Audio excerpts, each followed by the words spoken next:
Comunidad de Resistencia, soy Federico Cruz, su brujo de lujo o brujo de cabecera, como ustedes prefieran. Vamos a dar inicio a nuestro ejercicio de comunicación para nuestra comunidad de Resistencia.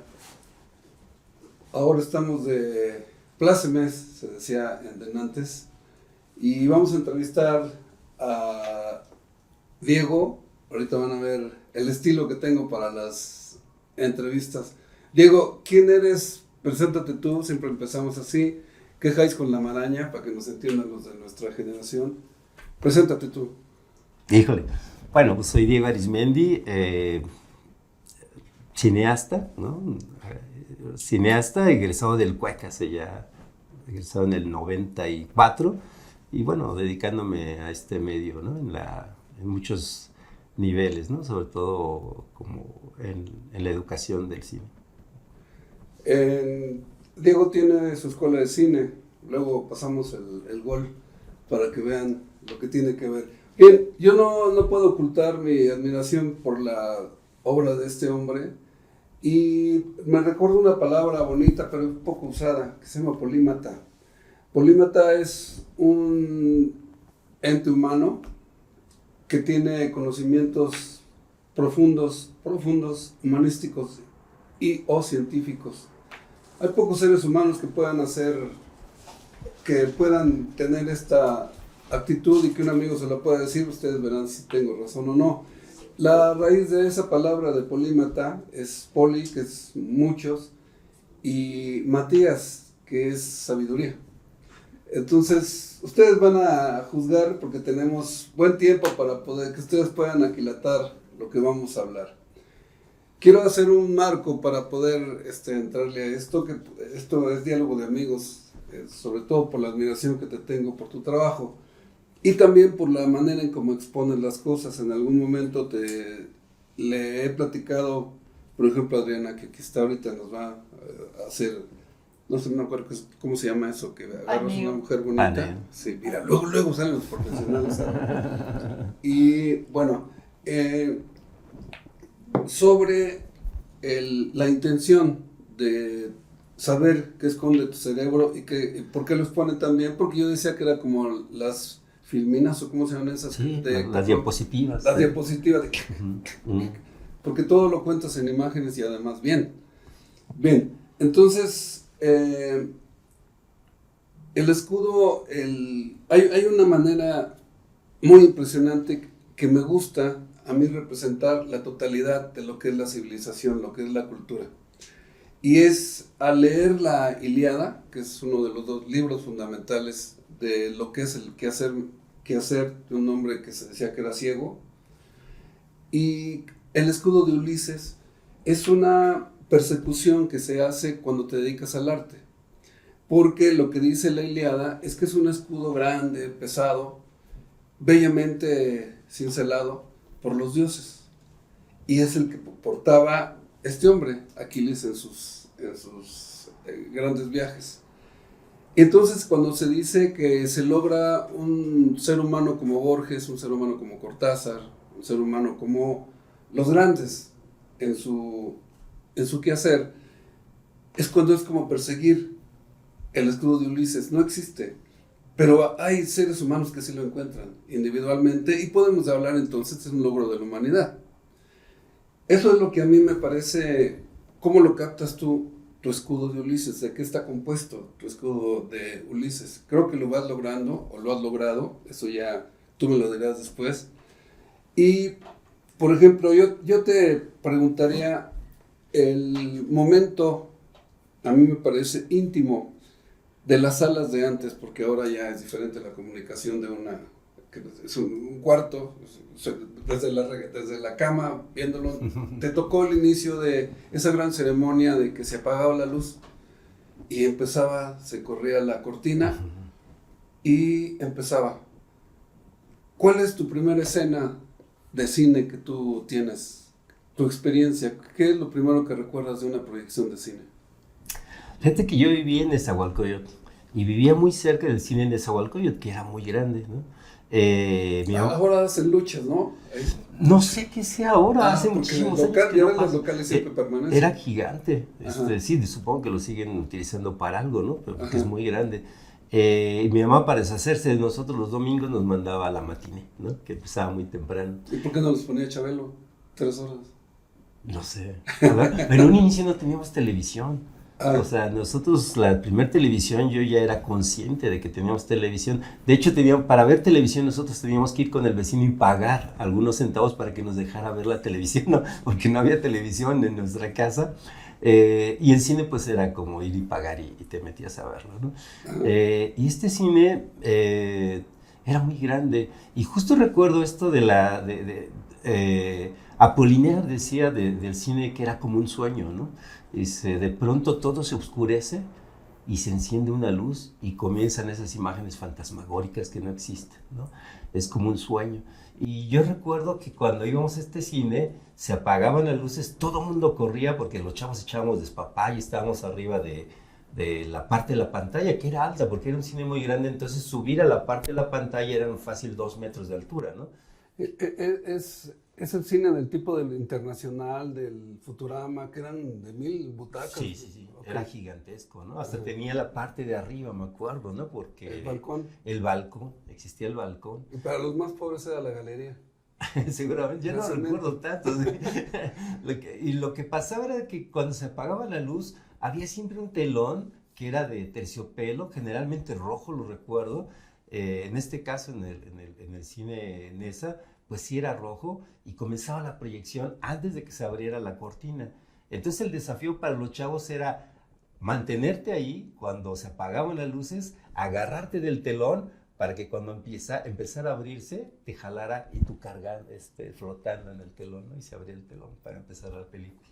Entonces era como la imagen, no una imagen cinematográfica, pero sí lo que recuerdo de los grandes cines, ¿no? Pues ese fue mi cine. Yo ahí comencé a ver cine en realidad, en el cine en Nezahualcóyotl. Y esa es la preparación para ver qué son tus primeros recuerdos. Yo creo que, bueno, era la matiné, ¿no? Seguramente eran películas, no sé, de Godzilla, del Santo, cosas así, pero sí tengo muy claro que tiempo después solo cuando estuve en la escuela de cine me di cuenta que hubo una película que me marcó y la vi allí. Y esta es El Topo, de Alejandro Jodorowsky. ¿Ya la Yo, entendías? Fíjate que es bien curioso, yo pienso que El Topo no veían cómo sacarle lana y la metieron en la matiné, ¿no? Entonces sí, sí, porque, o sea, no era para niños, no es una película para menores de edad, yo creo, ¿no? Por varias razones, sobre todo el asunto como filosófico, pues no lo vislumbra uno inclusive de adulto, ¿no? Pero o sea, yo la vi allí porque cuando iba a la escuela de cine, algún día había el cineclub de la CFE, la Comisión Federal de Electricidad, tenían, supongo que existe todavía el museo, ¿no? Dentro de Chapultepec, Sí, el de la comisión. tecnológico. Sí, y entonces ellos pasaban un cineclub y me acuerdo que pasaron varias películas sobre lo western, ¿no? Entonces estaban pues la diligencia de John Ford, ¿no? La pandilla salvaje ay, se me fue ahorita el nombre. En fin, eran grandes clásicos y estaba El Topo de Alejandro Jodorowsky, ¿no? Y yo ubicaba a Jodorowsky, pero no recordaba haber visto El Topo, sinceramente. Y cuando fui a verla, en este ciclo del western, ahí en el museo, de pronto tuve como algo muy fuerte. Y la parte que yo recuerdo con mucha, mucha claridad son dos momentos del Topo. Uno es cuando les ponen los guantes a los peleadores y se los amarran con alambre de púas. En ese momento me llegó a la conciencia de que hacía muchos años, cuando yo era niño, vi eso seguramente ahí. Y después cuando sale a matar a la gente, ¿te acuerdas que sale el Topo con un arma que va cargando y va matando a todos porque sale como de este submundo de seres contrahechos, ¿no? Entonces, Esa conexión de imágenes existe después de transcurrir 10 años o 15 años, ¿no? muchos más, porque yo debía haberla visto por mucho a los 8 años, ¿no? Porque después se separan mis padres y ya no voy al cine en Nezahualcóyotl. Y te hablo de esto a los 25, 26 años que lo vi. Qué curioso. O sea, tardé cerca de 20 años, ¿no? En darme cuenta que el Topo de alguna manera me había influenciado, no solo en cuestiones cinematográficas, tal vez ni siquiera en cuestiones cinematográficas, pero sí como en una forma de ser y pensar y ver el mundo, ¿no? Gente respetable, Jodorowsky, él, recuerdo verlo todavía en el barrio 16 allá en París, o sea, tengo que sacar la charola, que siempre aparece gente, porque lee gratis el tarot, Ah, mira. y cuando vas al café donde él está, hay gente que se puede quedar días ahí, porque te pasa y te puede durar 2 minutos o puede durar 2 horas la lectura que te hace. Y bueno, para la gente que crece, pero claro, el tarot leído por Jodorowsky hablando de lo que es la polimatía es diferente. Es diferente de que pagues 100 pesos y te digan cuántas veces te vas a casar, ¿no? Entonces, bien, esto te lo menciono porque me tocó una de las experiencias de brujo que yo estaba con un personaje del gobierno sandinista platicando sobre ciertos asuntos y llegó su hermano. Su hermano, que tenía fama, y yo lo vi y dije, sí, sí, tiene mal carácter, el poeta, Ernesto Cardenal. Y llega y trae un café, lo puso, nunca probó el café, y se me queda viendo y me dice, a ver, tú que se cuenta que eres brujo y esas cosas, ¿qué es la primera escena que viste en el cine que te recuerda y te impactó? Así me la de sopetón, ni dijo ni buenas tardes, ni buenos días. Y entonces le dije que había una escena y que me causaba no un pánico, sino que me causaba mucha angustia. Y que es en el oscuro del universo, el astronauta sale y de repente se le zafan los cablecitos y se empieza a ir. Y eso en mis pesadillas siempre lo recuerdo. Y entonces él me dice, esa es la oración de Marilyn Monroe, porque él dice una parte bellísima que es que le hicimos sentir a Marilyn Monroe la soledad del astronauta. Y se levantó y se fue. Bueno, mucho gusto, ¿no? El brujo. Eso me causó lo que es el arte, lo que estás hablando de la luz y eso, y de pronto lo que tú haces eso a mí es un sueño recurrente cuando me da miedo. Ah, bien, interesante. Y él la captó y dice, sí, por eso Marilyn tiene que hacer eso. Y bueno, también yo soy parte del poema. Bien, entonces, me gustaría tratar contigo algo importante. Hablar de 2001 Odisea del Espacio. En algún momento, en una parte de nuestra plática lo tocamos. ¿Y qué piensas de 2001 Odisea del Espacio? Híjole. Bueno, Kubrick, ¿no? Es increíble, ¿no? Hay otros grandes cineastas, ¿no? Con una obra total, así, que dices, toda su obra es valiosa, ¿no?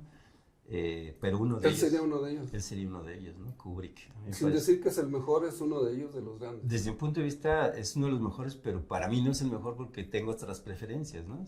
Okay. Sin embargo, es uno de los grandes cineastas. Y 2001, pues sí es como una obra todavía, yo diría, insuperable, ¿no? Hay muchas leyendas, inclusive, acerca de que fue el preámbulo para lograr hacernos creer que el hombre llegó a la luna. Hay un documental por ahí, que ¿no? hizo todo el set, él lo diseñó. Porque era muy bueno para hacer esos paisajes del infinito. Sí, ¿no? Bueno, de alguna manera 2001 en ese sentido, si esto fuera verdad, era como el test, ¿no? Para ver si sí podían lograrlo, ¿no?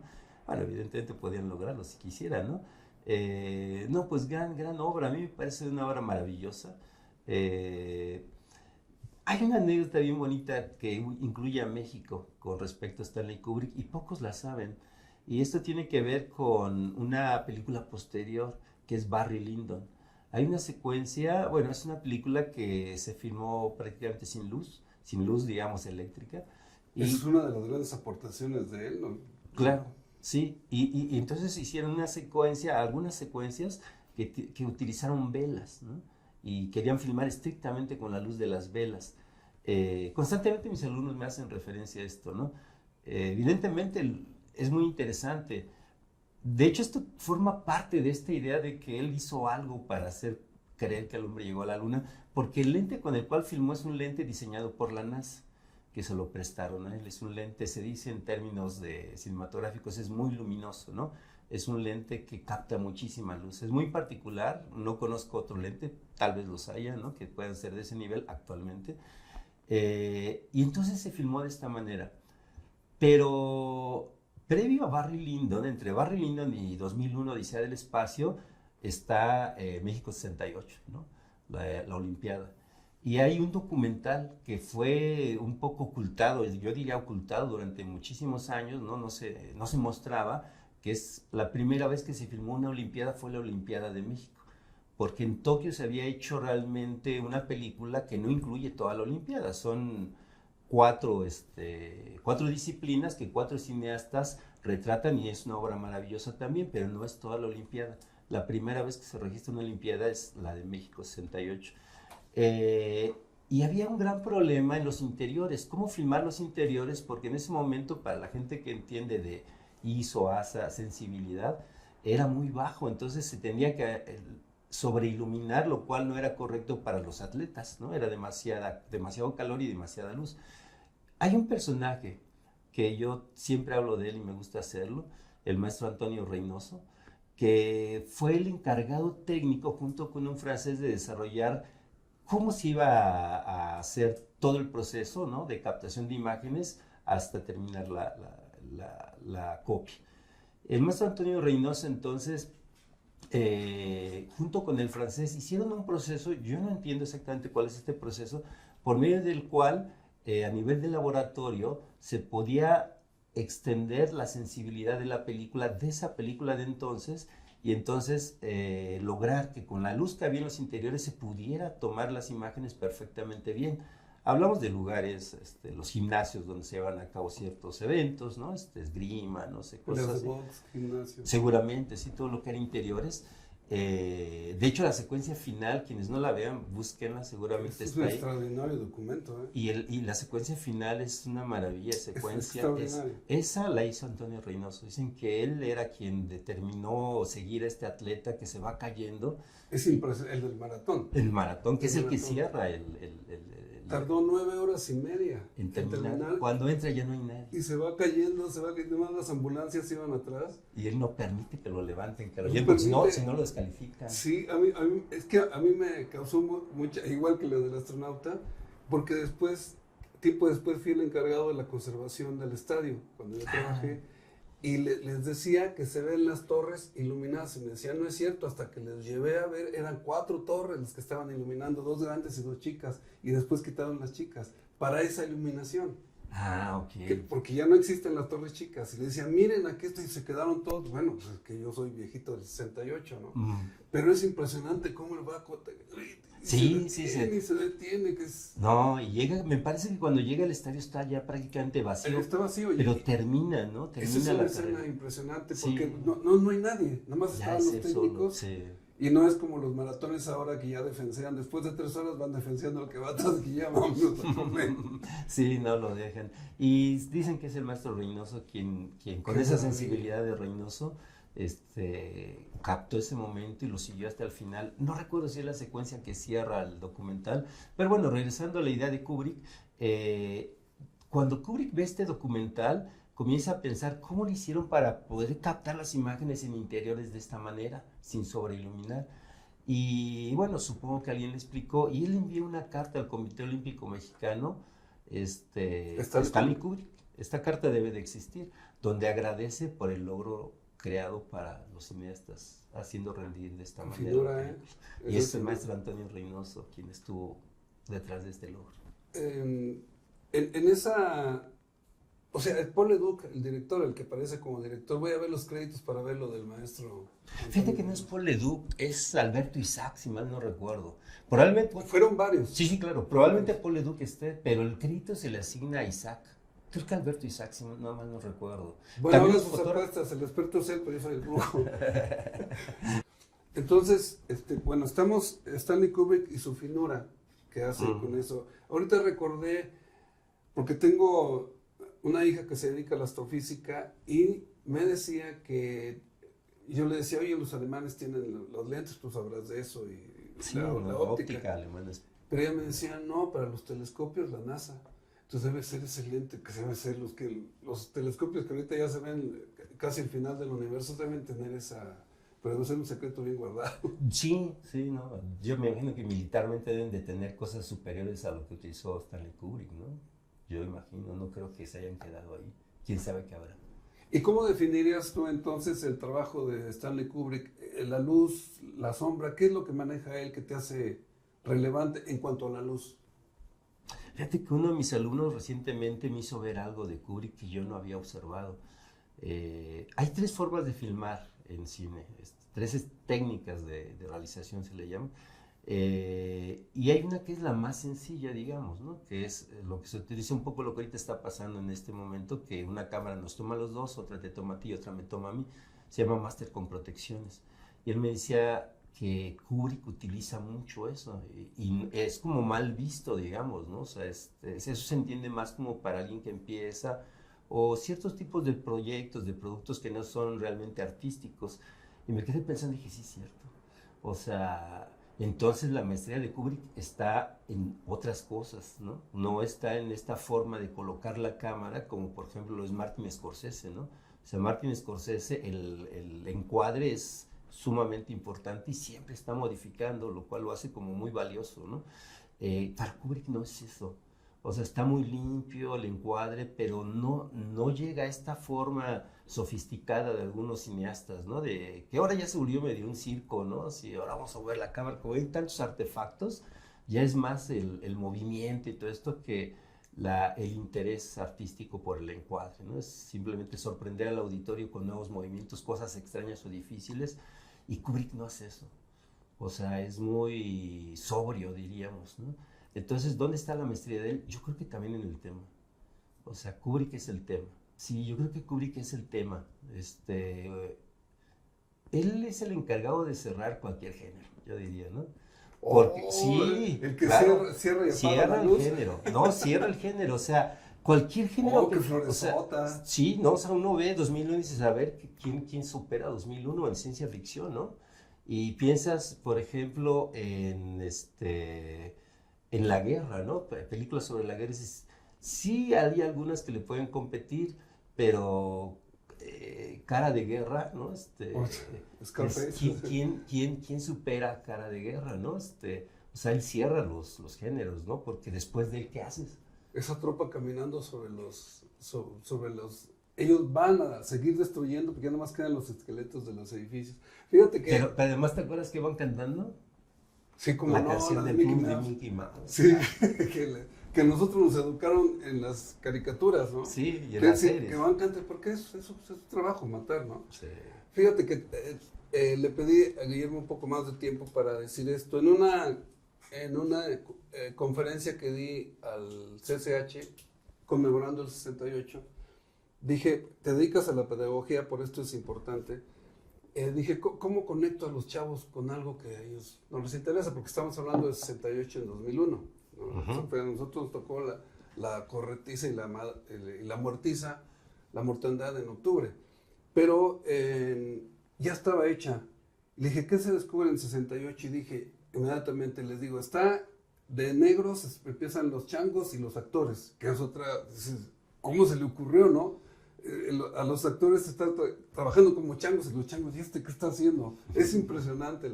Y entonces ahí se enganchan los chavos y les digo que de pronto empieza a haber una luz rara, están las mamás amamantando, ahora sí como mamá changuitos, Sí, sí, sí. amamantando, de pronto hay unos destellos y siempre hay un arrojado porque se ve que le están dudando y sale y esto es una estructura. Y les dije, eso es el celular. Y no sabes cómo se quedaron todos mudos. Miren, vean las... El espejo negro. Vean nada más el 7-14-21, ¿no? O sea, lo que es un ladrillo.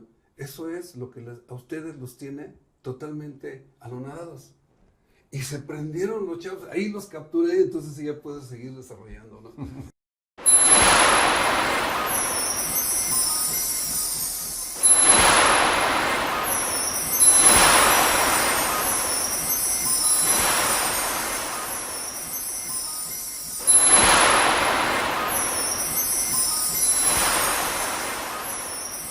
Soy Federico Cruz, su brujo de lujo. Estamos de vuelta en la segunda parte de la entrevista de alguien que no lo puedo ocultar, que le tengo mucha admiración por su quehacer y que teníamos la seguridad que estamos enfrente de un polímata, de cómo maneja las imágenes y cómo maneja sus imágenes de lo que son los recuerdos y lo que es su trabajo ahora, incluyendo la pedagogía de su escuela de cine que tiene. ¿Dónde está situada para que nos meta gol de publicidad? Sí, la escuela que tenemos trabajando, hay un taller de cinefoto, que es el primer taller de cinefoto de México, ahora hay millones, ¿no? Pero en realidad yo empecé en el 93 haciendo esto, y bueno, es bastante interesante, va poca gente, pero como le digo a los chicos, no somos pocos, pero muy locos, ¿no? Entonces, la escuela se llama Mantic Fílmica, Mantic, ¿por qué? Mantic es una palabra maya que significa mente, pensamiento o cerebro. Todas las cosas que tienen que ver con el intelecto, eso es Mantic. Entonces decidimos Muy ponerle... curioso, yo recurro al griego y tú al maya. Bueno, dos grandes culturas, ¿no? Ajá. Sí, y está muy cerca de Estudio Churubusco, estamos por fuera sobre la avenida... la calzada de Tlalpan, el número es 1704, cuando quieran ir pues están invitados, siempre está abierta la casa, somos más que una escuela, le llamamos casa de estudios cinematográficos para distinguirnos de las universidades fraudulentas que existen, ¿no? Mira, a propósito, porque tienes tú siempre una virtud de poder exponer los exabruptos de cómo es nuestra cultura en México. A mí siempre se me hace un despropósito, por ejemplo, en este caso del cine, y yo lo menciono cuando en ingeniería, que para poder hacer ingeniería de audio o ingeniería, que ahora todas las universidades patito ya te hacen animación, en los estudios serios de ingeniería tienes que titularte de alguna de las actividades de la ingeniería mecánica y luego estudiar ingeniería de audio, porque todo el mundo quiere hacer cine y ver artistas y grabar a los Beatles, ¿no? Bueno, aquí serían Los Ángeles Azules, ¿no? Entonces, y de repente me parece desde un principio que el CUEC, ¿cómo puede ser que saliendo de prepa o CCH ya te sientas con ínfulas de ser director? O sea, a mí me parece el despropósito total. Y lo ves en las escuelas serias, dicen, no, espérate, primero haces esto y luego... Pero ¿cómo puede ser? Porque notas a los chavos, yo he visto en las prepas así que se sienten, voy a estudiar dirección en el CUEC. ¿Qué opinas de eso? Sí, es muy cierto. Fíjate que las generaciones, todavía la mía, yo soy 90-95 del CUEC, todavía había como esta posibilidad de que la gente que entraba, yo entré a los 24 años, por ejemplo, ¿no? Sí hubo chavos que entraron a los 18 o 19, ¿no? La gran mayoría éramos gente que o ya llevábamos una carrera, o por lo menos una parte de una carrera, pero teníamos ya como una visión un poco ya alejada de esta parte donde uno todavía es un adolescente, ¿no? Sin embargo, por cuestiones, yo me imagino que políticas, no políticas, digo, educativas, como que comenzaron a bajar la edad y entonces se volvieron muy chavos, ¿no? Y creo que ese es un fenómeno que da al traste con un artista, ¿no? O el interés de ser un artista. Son muy jóvenes, ¿no? Les falta vida. Y yo lo he visto con las nuevas generaciones, no sé de la ENAC, actual ENAC, ¿no? Era el CUEC anteriormente, y del CCC, que son las dos grandes escuelas de México, yo diría del mundo, ¿no? O sea, sí son muy buenas escuelas. Yo no sé si, digamos, sus alumnos sean como muchos de los chicos que yo veo en México, donde tardan en madurar. Actualmente a mí me toca ver chicos de 20 y tantos años que sus papás los llevan a inscribirse. Es grave.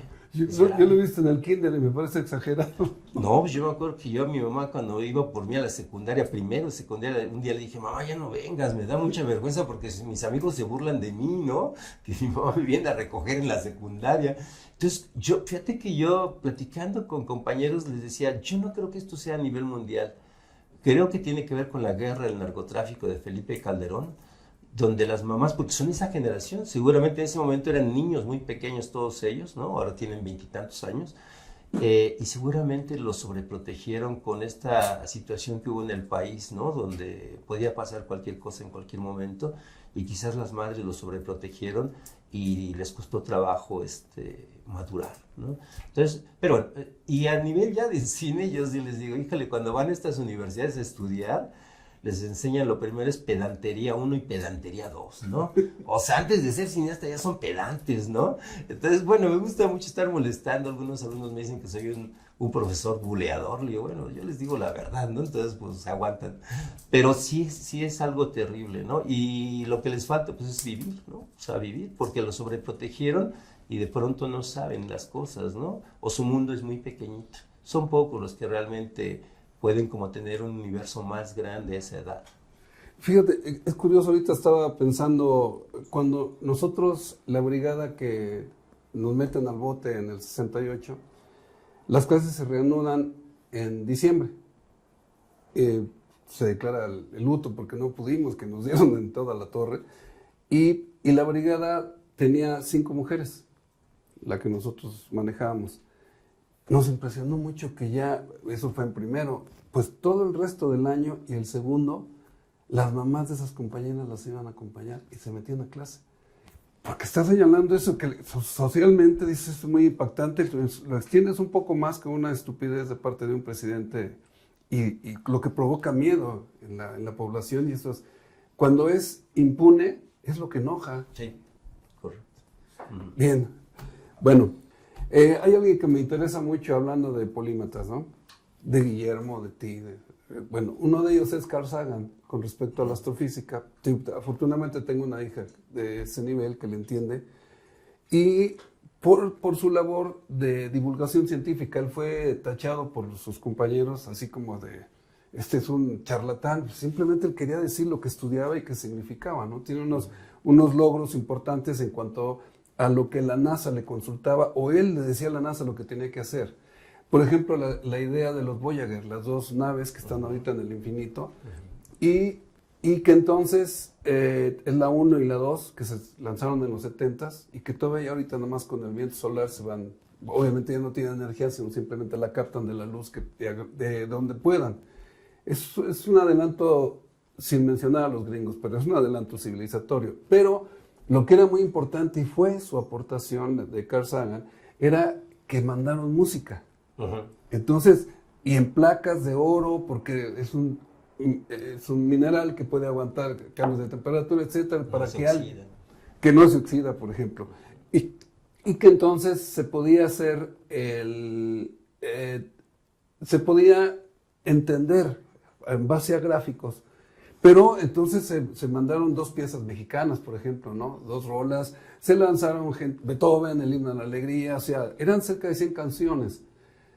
Vamos a suponer que te piden a ti, te dicen, a ver, Diego, ¿tú qué escenas mandarías? ¿Qué películas mandarías por escrito? ¿Qué escenas mandarías tú que te consultaran? No está padre esa pregunta. Híjole. No sé. Necesariamente, para mí, tendría que haber alguna imagen de Tarkovsky. Necesariamente, ¿no? Esas que duraban como 20 minutos y no pasaban nada. Sí, es una maravilla Tarkovsky, ¿no? A mí me parece... Para mí fue como un contemporáneo Tarkovsky, ¿no? Y ahora me doy cuenta que ya se le respeta como... Algunos lo manejan como el mejor cineasta de la historia del cine, ¿no? En mi tiempo, como era contemporáneo, pues simplemente era un cineasta, ¿no? Pero, no... Hay cosas impresionantes, casi todo, ¿no? ¿Sabes qué imagen? Y yo creo que fue la primera que vi de Tarkovsky, tal vez por eso me enamoré de su cine y después seguí viéndolo, en El Sacrificio, no sé si es cuando empieza, y se ve un árbol torcido, en el fondo hay un lago y es una grúa que va bajando, y hay un texto de algún griego, no me acuerdo qué. ¿La conoces, Guillermo? Y baja hasta donde está el niño acostado, ¿no? El niño que va a ser, por el cual se da toda la historia, un niño muy pequeño, y hay un texto acerca de que los árboles podrían retoñar si todo el tiempo les dieras agua, algo así.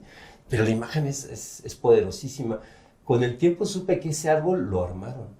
O sea, ese árbol como lo vemos no es un árbol, o sea, realmente pusieron las ramas para que se lograra lo que Tarkovsky quería ver, cómo lo quería ver, no es un árbol natural. En ese sentido él lo armó.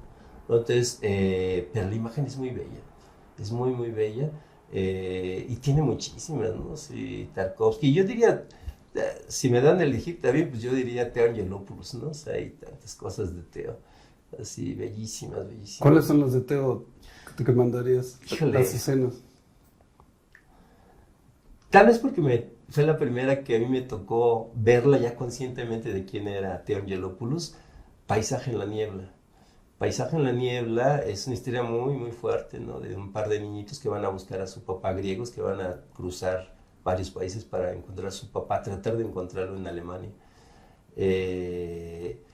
Y hay imágenes muy, muy bellas. Una de ellas es una mano que sacan. Ellos están frente a una especie de bahía, no sé dónde sea, y un helicóptero saca una mano gigante.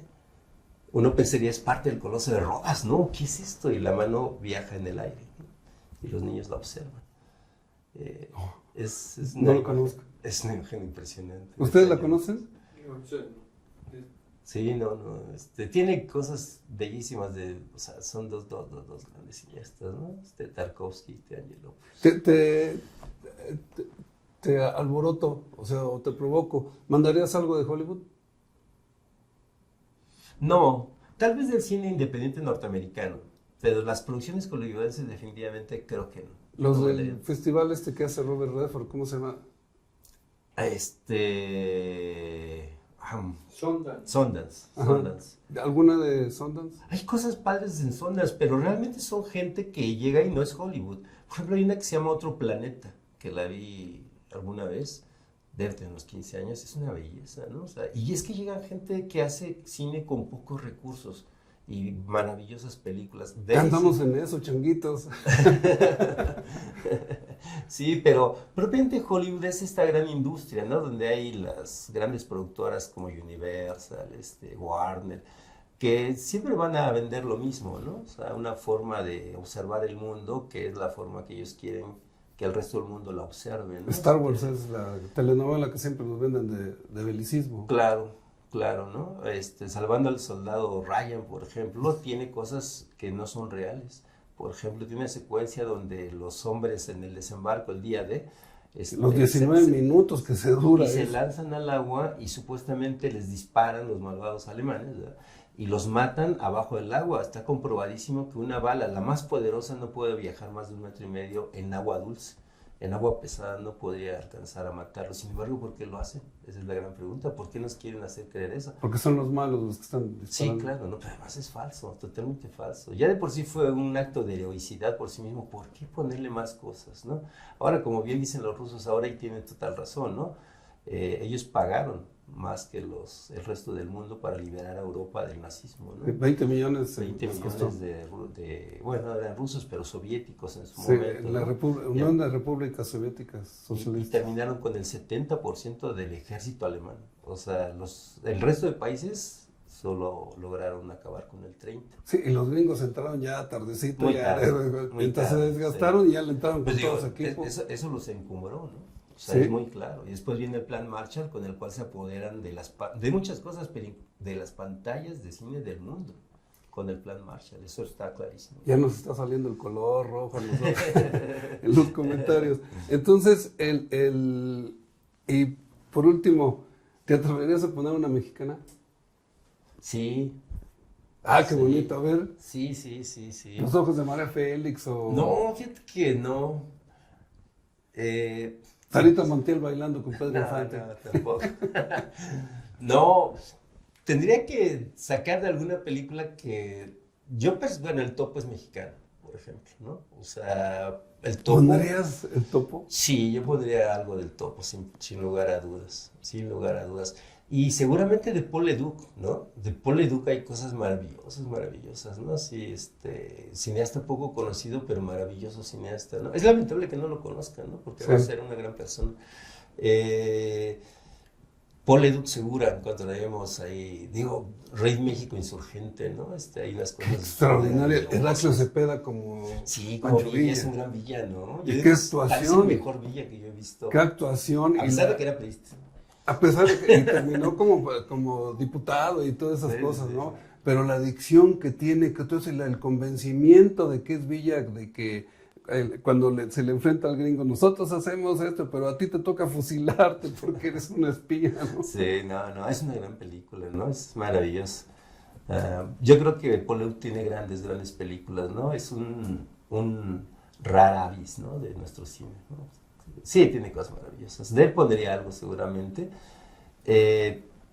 Y a mí particularmente me gusta Mentiras Piadosas de Arturo Ripstein. Es una película que yo creo que, que la carrera o la forma de hacer de Ripstein cambia allí. Yo no sé si es el inicio de su relación profesional con Pasalicia García Diego, eso no lo tengo claro, pero debe estar muy cercano. Si no es la primera, es una de las primeras, y cambia muchísimo su forma de cómo hace su cine, ¿no? Se ve la mano de la mujer. Se nota. Porque ella siempre dijo que le gustaba, ella se dedicó a él en su creatividad.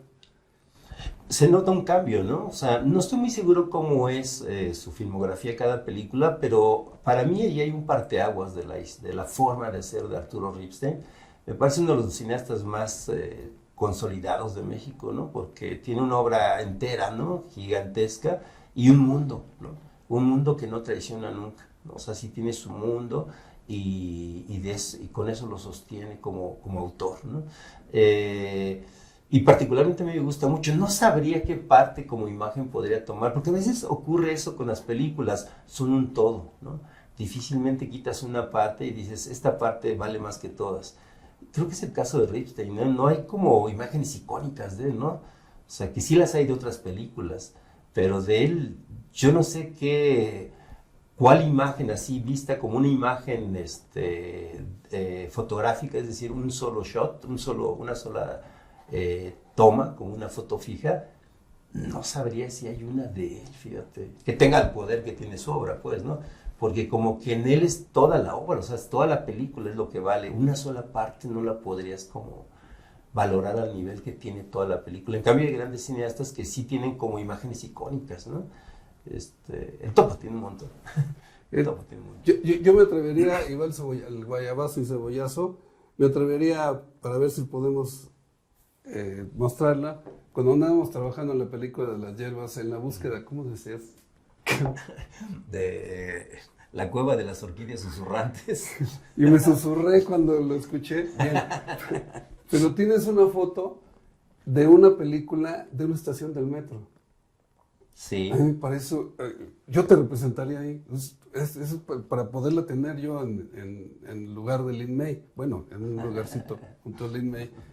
Yo podría ver si nos la puedes conseguir para poder ilustrar esto.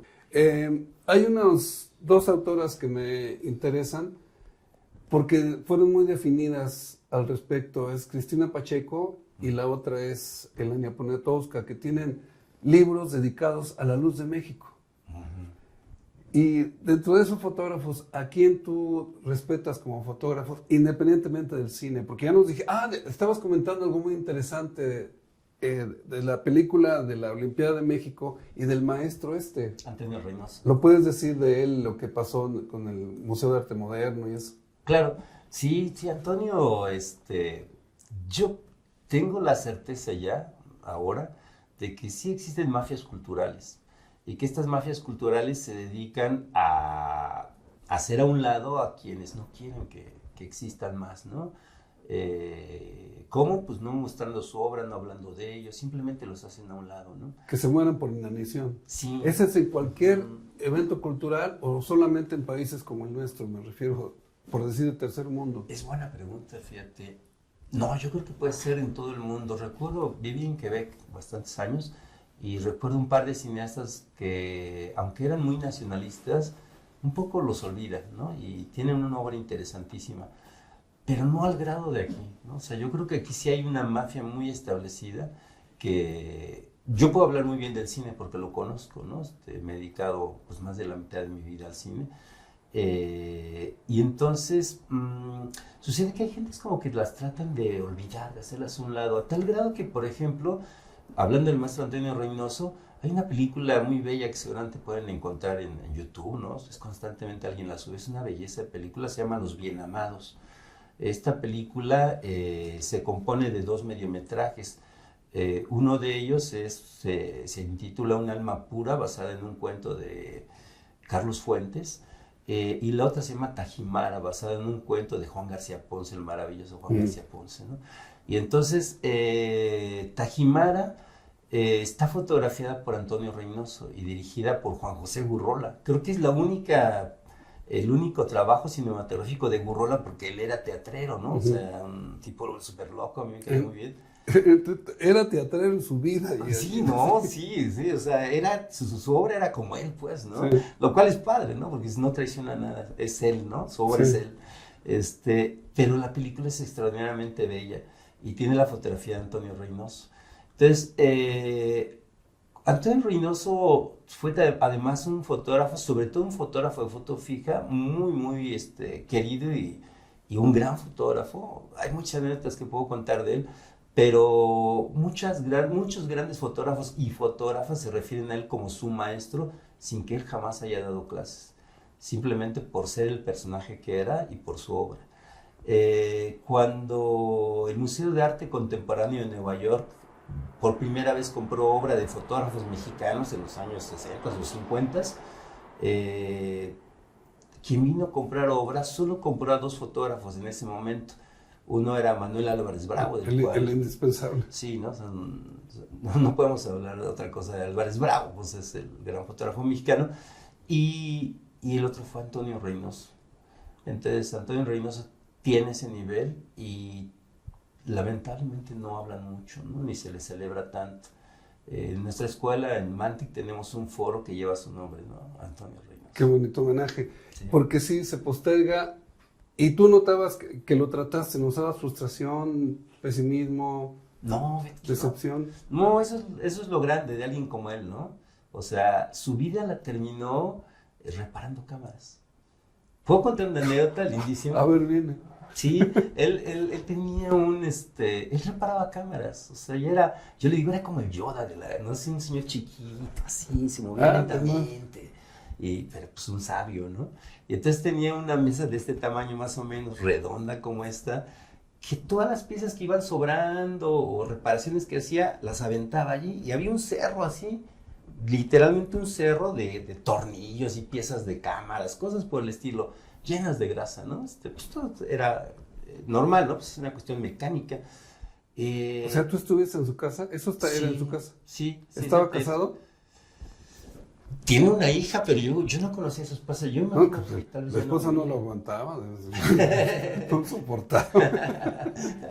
No, tiene una película, él fotografió una película sobre la magia en América Latina. Tienes que verla. No me digas. De esa película estaba perdida y se recuperó hace como 15 años. Tendríamos que verla. Él es solo el fotógrafo, bueno, es importantísimo el director de foto.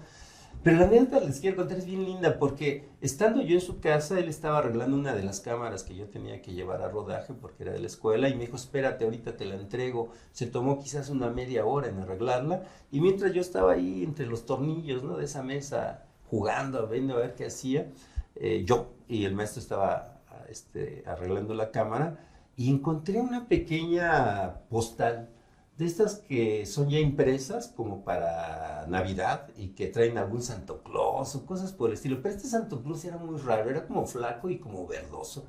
Y me llamó la atención, ahí entre todos los fierros que había allí, y lo tomé. Estaba inclusive hasta lleno de grasa y un poco ahí ya olvidado. Y decía, era claramente una impresión y decía Merry Christmas en inglés. Y lo abrí y solo decía eso y estaba firmado por Akira. Así decía, Akira. Y entonces, pues yo me quedé mirándolo y entonces pasé mi dedo sobre la firma, ¿no? Y dije, no, está esgrafiado, esto sí es auténtico, o sea, no es una impresión, sí lo esgrafió alguien que se llama Akira, ¿no? Ajá. Y entonces el maestro estaba de espaldas a mí y le digo, oye, maestro, ¿y esto qué? ¿No? Y entonces volteé al maestro Reynoso y se lo muestro y dice, me lo mandó Akira. Y siguió trabajando. Y yo me quedé y digo, ¿cuál Akira? ¡Kurosawa! Digo, son amigos, somos amigos por carta, ya eran muy grandes los dos, años después murieron, un par de años después, uno y después el otro, ¿no?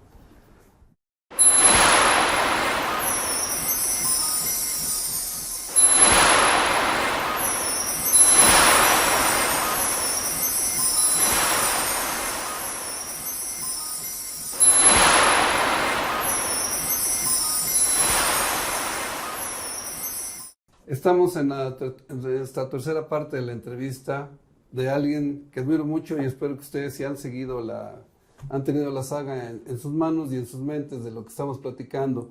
Esto es una idea de lo que es México, que lo puede tener un artista de la luz y de la lente como Diego, y un brujo que maneja la idea de México de lo que es la salud. Esto es un esfuerzo de comunicación que hacemos porque es importante que sepan que todo lo que podemos dar nosotros en el esfuerzo de que se dé a conocer a alguien como las ideas que tiene Diego.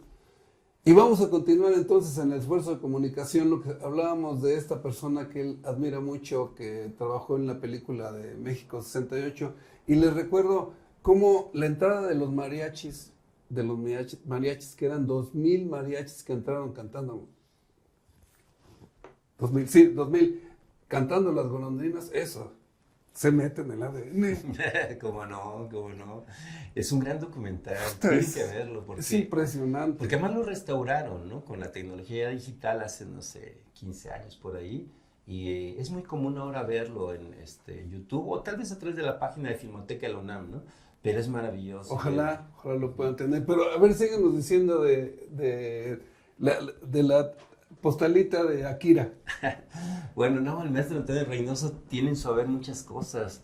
Y con esta sabiduría, ¿no? De alguien que no busca ser reconocido, yo diría. No busca la marquesina. No, es maravilloso, fue maravilloso. Lo es todavía porque siempre va a existir. Y me contó, porque yo le dije, bueno, pero ¿cómo? O sea, ¿cómo hizo contacto con Akira, ¿no? Con Kurosawa. Y me platicó la historia. Dice, fíjate que se iba a hacer una exposición de fotógrafos mexicanos en Kioto. Y la curadora mexicana le pidió 2 fotos a diferentes fotógrafos y a él se las pidió, a Antonio Reynoso. Le dijo que le diera 2 fotos para que estuvieran en la curaduría de esta exposición, ya muy avanzado en los años 90 en Kioto.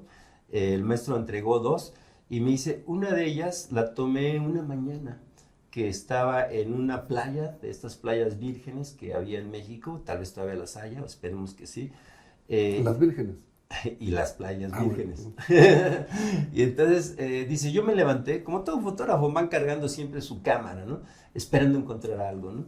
Y dice, esa mañana yo llegué a la playa y vi 2 niños que venían con estos baldes blancos donde se pone agua, etcétera, se utilizan para muchas cosas, que seguramente iban a comprar algo. Eran 2 pequeños niños descalzos que venían caminando a la orilla de la playa. Entonces los 2 pares de piececitos venían caminando desde el infinito, pasaron frente a mí, me saludaron y se siguieron. Entonces los perdí en la lejanía, ¿no? Y él mismo decía, yo pensé, si estos niños regresan por la tarde, va a ser bellísimo, porque van a venir sus 2 pares de piececitos desde el infinito y luego en sentido contrario y va a salir una buena foto. Además, el momento lumínico, pues era un maestro. Y él se apostó todo el día a esperar ese momento, a ver si regresaban. Y los niños regresaron con los baldes cargando, quién sabe qué hay, y él tomó una serie de fotos. Entonces, en estas fotos se ve ese par de piececitos que van hasta el infinito y luego esos par de piecitos que vienen de regreso cargando estos botes con algo. Una fotografía cuenta una historia.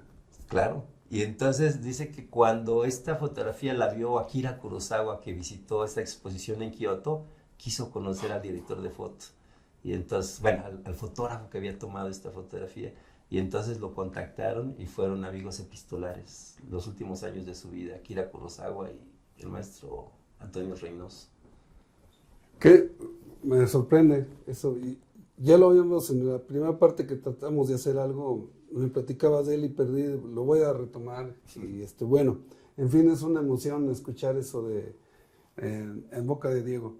Bien, ahora esta parte me gustaría tratar y voy a emular a Edmundo O'Gorman, a mí me parece uno de los grandes intelectuales, y tiene una obra que se llama Idea de México, porque él es del exilio español, en fin, pero esa es la parte muy visible y muy brillante de lo que fue el exilio.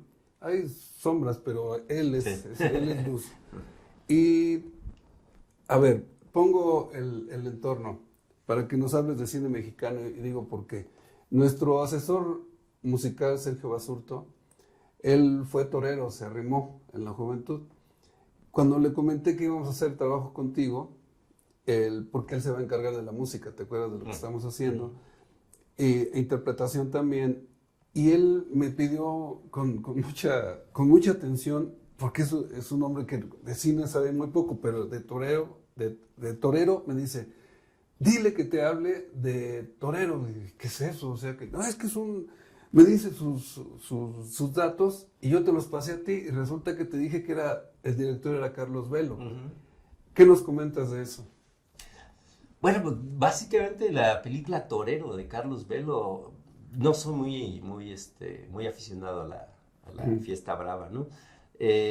Conozco poco, pero bueno, es una película también icónica, ¿no? Como es icónico también Carlos Velo, creo que de origen español, ¿no? Si mal no recuerdo, sí. porque es él el que después dirige la versión de Pedro Páramo, la primera versión, si mal no recuerdo, ¿no? ¿Es la de John Gavin? Con John Gavin, justo. Creo el embajador no podían ser más brutos que ponerlo ahí. Sí, de Carlos Velo, bueno, sé eso, era esposo entonces de la mamá de Julissa, ¿no? De esta... ¿Rita Macedo? De Rita Macedo, ¿no? Entonces, dirigió eso, ¿no? Pero no puedo hablar mucho de tauromaquia, realmente la tauromaquia no la conozco tanto, ¿no? Pero tú decías que Carlos Velo ya hace un parteaguas de lo que era el cine mexicano, por eso me llamó la atención. Hiciste el comentario de que el cine mexicano tuvo una época de oro y de pronto decayó. Eso es, bueno, así como platicas cosas bonitas, a ver, platícanos de esto. ¿Por qué le dices que hay un declive pronunciado?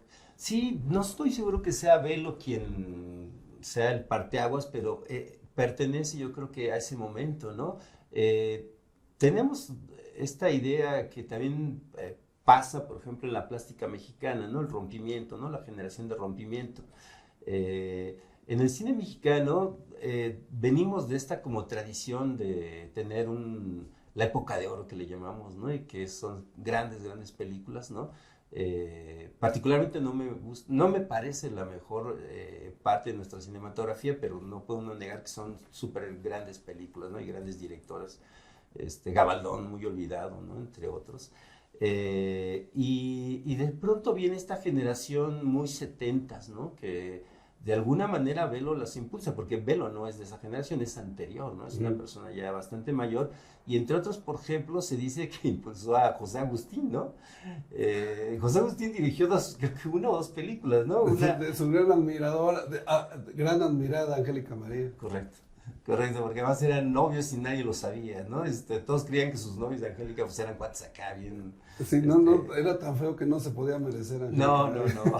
Entonces, verlo como que impulsaba a ciertas gentes. A la novia de México. Era la novia de México, además, sí. Pero bueno, viene esta parte de rompimiento que yo diría, ahí sí se da el rompimiento con el famoso Festival de Nuevo Cine Mexicano, ¿no? El concurso en Cine Mexicano Experimental, me parece que se llamó, en el cual... Era con Echeverría ya. Debe ser 66 o 67. Era con Díaz Ordaz. Todavía Díaz Ordaz, fíjate. Entonces, pero quien lo lanza no es el gobierno, en realidad lo lanza este concurso de cine experimental. El primero, solo se hicieron dos. El primero, y según yo es 66, si mal no recuerdo, lo lanza el STPC, el Sindicato de Trabajadores de la Producción Cinematográfica. ¿Por qué? Pues porque el cine se estaba cayendo. Había que buscar formas, ¿no? Y entonces lo que se dice es, realmente lo que se experimentaba era la posibilidad de hacer cine, o buen cine, sin tener la necesidad de lo que sí se tuvo, ¿no? Estas grandes megaproducciones que se hicieron durante la época de la posguerra y de la Segunda Guerra Mundial, en donde Hollywood simplemente dejó de producir, ¿no? Porque había que meter todos los esfuerzos a la guerra, y México toma como esa batuta. Muchos vienen de allá, tanto mexicanos como norteamericanos, a trabajar en nuestra industria, y se vuelve una gran industria. Como técnicos, como todo artistas, lo que se todo, ¿no? O sea, el Indio Fernández, ¿no?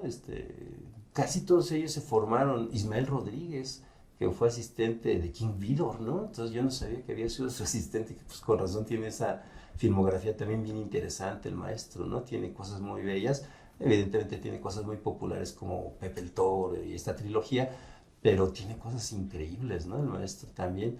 Creo que ese es el verdadero rompimiento, cuando de pronto llegan muchos jóvenes a hacer cine de manera independiente y como bien se decía, lo que realmente se experimentaba era la posibilidad de hacer cine fuera de la industria y de otra manera que no requiriera tanto dinero, porque eso ya no existía, ¿no? El cine ya era otra cosa en México. Creo que son ellos, esta generación, la que sí hace el cambio y son ellos, yo creo, los que hicieron un gran cine, ¿no? Los 60, finales de los 60 y los 70, ¿no? Hasta que llega este declive terrible, bueno, no sé si terrible, puedes llamarlo así, pero dice el maestro Ayala Blanco, ¿no? Es este cine de albures con nalguita, ¿no? Dice, las ficheras, ¿no? Y caemos en eso durante más de 10 años, ¿no? Yo creo que actualmente nuestro cine está en ese mismo proceso, o ya no proceso, sino ya está inmiscuido en esta parte donde estamos otra vez en un gran hoyo como cinematografía. Ahora ya no son los albures con alguita, ¿no? Ya no son las ficheras, pero son todas estas comedias estúpidas, ¿no? Que se filman con el dinero de todos los contribuyentes. Cuando mencionas eso, siempre digo que el detalle que causa enojo. Para tener a una artista icónica, traen a Sasha Montenegro, que es la mujer de un presidente. Sí, siempre el amante, o sea, las cosas raras, esas que son, hazle algo a ella y no importa, pues no, ni actuaba, ni nomás mostraba el cuerpo. Y se hacía, a pesar de que tenía una cara de ese tamaño, pues nada más le veías que en medias negras y nadie se fijaba en la cara. Y es enojoso hasta dónde llegaba un poder presidencial. Sí, sí. Pues el caso, fíjate, ese caso, y lo platican varios actores de ese tiempo, ¿no? Esos actores como chistosos, ¿no? Sayas entre ellos, cómo los guaruras los intimidaban, ¿no? En el momento que tenían, sí, lo platican. Rafael Inclán y sí, compañía. no, sí, cuando tenían que hacer ciertas escenas con Sasha, estaban los guaruras del presidente para intimidarlos y decirles realmente, ¿no? Que no se propasaran, ¿no? Porque ese era el grado de nuestro cine, ¿no? O sea, sí, era un horror. El emperador del día es el que pone, él dice cómo va el reparto, ¿no? Mi vieja va primero. Sí, exactamente. Qué idea tan enojosa de lo que es el cine. Eso y también La pésima musa, ¿no? Margarita. Que por ella fue que se quemó la cineteca y nunca hubo investigación, no hubo nada, nomás se quemó el archivo de la cineteca. Nada más. Qué horror. Y además ahí viene la apropiación, porque siempre esa parte del olvido que siempre se forma en la historia cultural de México. En ese momento también se apropió de lo que es el claustro de Sor Juana. Y que la hija de López Portillo se nombra vicerrectora, no tuvo la vergüenza de llamarse rectora, pero ellos se la apropiaron. Y cuando la gente habla generaciones, no, es que se dan muy buenos cursos. Sí, ¿quién se los dio? Ellos agarraron algo del pueblo y nadie lo pone en duda que fue la gran familia de López Portillo porque él se sentía el gran intelectual. ¿No? ¿Qué? No, y su hermana, pues. No, es que el secuestro, o sea, todas esas historias tremebundas. La misma esposa, que vivían separados y como él iba de presidente, pues entonces le tuvo que llamar. Y las historias de la esposa que hacía con todo el dinero del mundo para hacer el Cervantino, por ejemplo, que ella los hace con sus amantes, los pone a tocar el piano. O sea, es una historia que no se sabe contar, aunque José Agustín se lo toca en las tragicomedias mexicanas, ¿no? Bien, entonces, la época de oro, entonces sí la escribes como fue una parte que ya los gringos están distraídos en la bronca y pues había que seguir haciendo lana, ¿no? Sí. O películas de guerra que son propaganda, como decías del Soldado Ryan. Entonces ya tenemos de vuelta, el cine mexicano no son ahora los Tricanana Films, o sea, Cuarón y ellos. No lo creo. Fíjate que yo creo que estos triamigos, ¿no? Que se volvieron muy famosos. Yo creo que tienen una buena calidad como directores. Y sí pienso que Hollywood explota ese tipo de talento. No quiero decir que sean autores. Personalmente creo que solamente Guillermo, el de Guadalajara. Sí, Guillermo Del Toro, ¿no? Personalmente creo que de los tres Del Toro es un autor. y él sí es un autor, o sea, tiene un mundo particular y siempre lo va a manejar y además lo maneja maravillosamente, ¿no? No me gusta mucho el cine fantástico ni de ciencia ficción, pero no traiciona su mundo. Es algo que, por ejemplo, sí le pasa a los otros dos, ¿no? O sea, pueden hacer cualquier idea que se les ponga enfrente, cualquier género lo atacan. Habla de un buen profesional, ¿no? Pero no de un autor. Entonces, pero ellos sí, sobre todo Iñárritu, diseñó su carrera para llegar a donde él está y supongo que es muy feliz, ¿no? Donde él está. Pero esto conllevó a que los chicos en México intenten, creo yo, ¿no? Vino ese boom de todos queremos hacer cine porque hay como esta idea de Hollywood, ¿no? Esta idea errónea, yo diría, ¿no? De llegar a Hollywood. ¿Para qué? ¿Quién sabe, no? Pero quieren ir a Hollywood. Porque el cine, en el fondo, yo creo que es un compromiso ético con una sociedad, ¿no? Que hay quienes se quieren ir a otros países a hacer su cine, está bien. Pero si el cine mexicano no lo hacen mexicanos, ¿quién lo va a hacer entonces, no?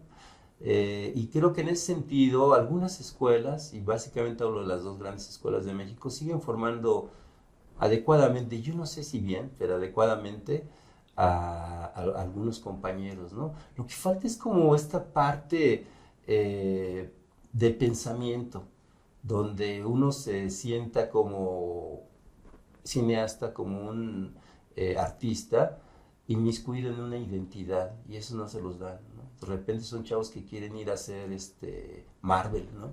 Y te preguntan cosas de... Un día me preguntó, oiga, ¿cuál de los superhéroes es el más humano? Y yo decía, chale, güey, no sé, cabrón, no sé, ¿por qué me preguntas eso, no? Ni siquiera los conozco, ¿no? O sea, pero están inmiscuidos a ese grado, ¿no? O sea, esto que decía Monsiváis, ¿no? Las generaciones después del 68 son generaciones de norteamericanos nacidos en México, cada vez es más claro. Y yo peleo con eso, ¿no? En el momento que doy clases me gusta estar molestando y hacer ver que esto no debería de ocurrir. Porque si no, entonces, ¿qué tenemos, no? ¿Qué tipo de cinematografía vamos a tener? Si no la hacemos nosotros, nuestras historias, que ese es un gran problema también. O sea, las escuelas en general forman cierto tipo de chicos, ¿no? O sea, la gente más humilde no tiene acceso a este tipo de lugares, ¿no? Donde se pueden formar cineastas. Es muy claro, ahí hay un asunto también racista, ¿no? Muy, muy claro. Y entonces cuando cuentan las historias de los pobres, pues son la historia para ellos, la parte más pobre de la Ciudad de México es el centro histórico, ¿no? Pepe el Toro. Que no conocen, ya no digas Nesa, ¿no? O sea, Naucalpan, Tlane, Ecatepec, por decir cosas cercanas, ¿no? A la Ciudad de México, pero no hay esos cineastas, no hay los cineastas que sí conocen esos mundos para poder retratarlos, ¿no? O sea, siempre es la visión del cineasta que ha tenido una vida bien, ¿no? Desde niño, observando a los pobres, ¿no? Entonces, Esos rompimientos culturales que me interesa que los señaláramos porque vamos a lo que es tu idea de México. Lo pongo yo en el sentido, por ejemplo, de la música, o sea, la música que se decía de jóvenes, de rebelde, ¿no? Lo que es el rock. Cuando se hace Woodstock, Televicentro de aquel entonces paga para hacer un festival y yo siempre pregunto a los de mi generación, no, es que fue un gran encuentro, no, espérate. En Woodstock toca Jimi Hendrix, tocan Carlos Santana, y todos ellos, ¿tienes discos? Sí. ¿Tú tienes un disco de alguno de los grupos que tocó? No. Entonces, ¿qué estás diciendo? Te estás aferrando a una idea que es promovida desde la televisión, de las peores comerciales que hay en el mundo, igual que nuestra radio, porque son los mismos dueños, ¿no? Radiopolis es Televisa, o ya se recompuso, pero bueno. Entonces, por ejemplo, con el cine tenemos el Festival de Acapulco, la reseña que se hacía, y es un remedo de lo que estamos...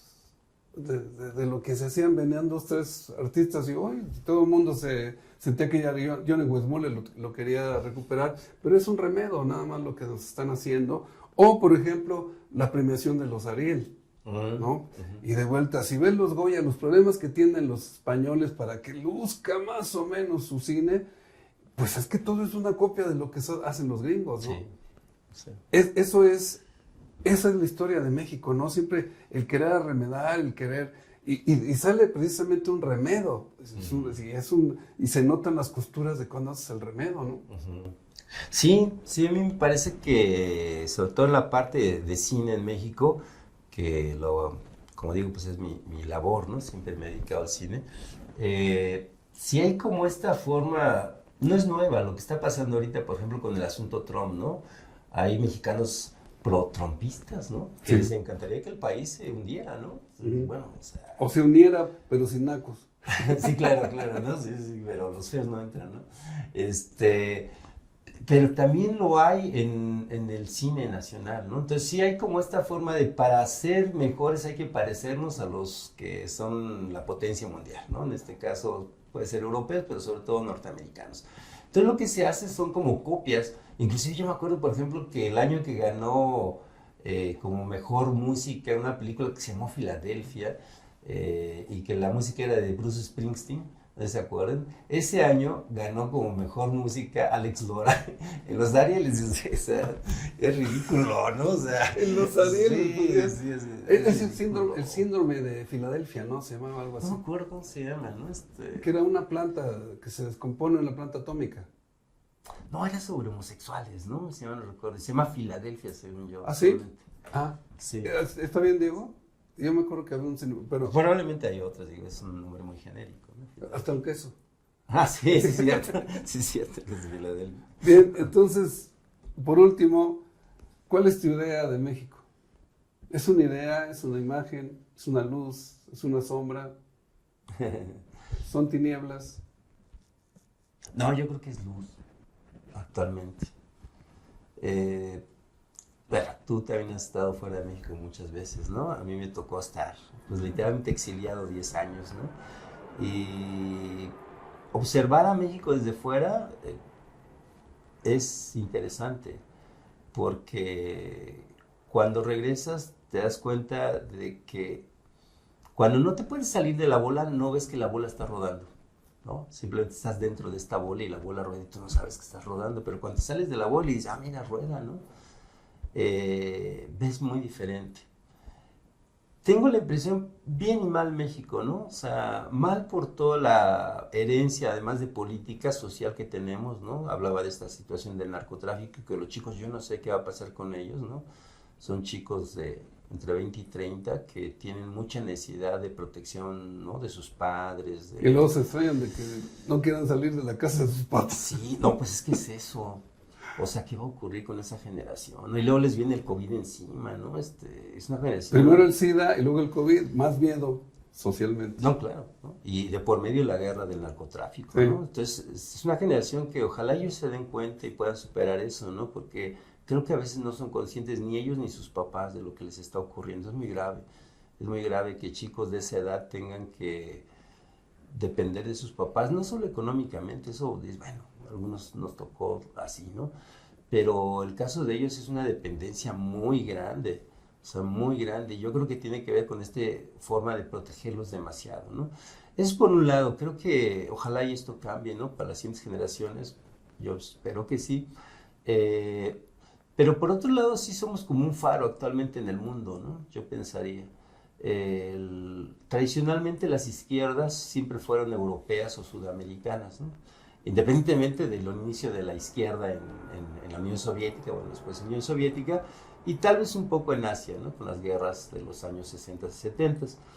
Pero, digamos, como las ideas de izquierda siempre eran o europeas o sudamericanas, ¿no? Actualmente yo no sé si la 4T sea o no izquierda, Sí, pero sí, eso es algo a discutir todavía, pero sí hay México se observa en el mundo a partir de este movimiento donde sí se engloba a muchas personas de este país, ¿no? Se puede discutir mucho, yo también discutiría muchas cosas, ¿no? Acerca de qué está ocurriendo, pero definitivamente hay algo en términos de propuesta social que está dejando atrás a muchos lugares, ¿no? España, Sudamérica en general, ¿no? Y a nivel no solo de Hispanoamérica y España, sino en otros países del mundo voltean a ver a México, ¿no? Como qué está pasando y por qué funciona así. Porque sí estamos en este momento donde de pronto puede volverse la hegemonía de las grandes corporaciones, ¿no? Sí. O sea, hay gentes ahorita al lado de Trump que pueden comprar varios países con su dinero. O sea, si esto se pudiera, lo haría, ¿no? O sea, compro 4 países para mí, ¿no? Con Tengo todo el y dinero sirvientes. sí, claro, con todo y la gente adentro, ¿no? Que son las almas las que cuentan, ¿no? Si es que cuando se vendían en lugares con esclavos, lo que se contabilizaba eran la cantidad de esclavos porque son las almas que comprabas, ¿no? Sí. Entonces imagínate, ellos pueden comprar millones de almas, ¿no? Con el dinero que tienen. Estas grandes corporaciones, digo, lo que está pasando ahorita en Estados Unidos son no solo la élite, sino además son quienes van a gobernar este país durante los siguientes 4 años y el enfrentamiento global que ya lograron en menos de 3 meses, ¿no? Y al igual que en todo el mundo hay gente partidaria de estos que están ahí. Sí. Pero en fin, por algo nos dedicamos con optimismo a la educación. Es un gusto haberte tenido con nosotros. Es un gusto también avisar que estamos trabajando en algo que puede salir algo muy bueno estando tú, estando el trabajo de Guillermo, que es experto en botellas de Pato Pascual para hacerlo floreros, del equipo que estamos conformando, vale la pena. Gracias, Diego. Es un gusto tenerte con nosotros y expresándote así. Federico, muchas gracias.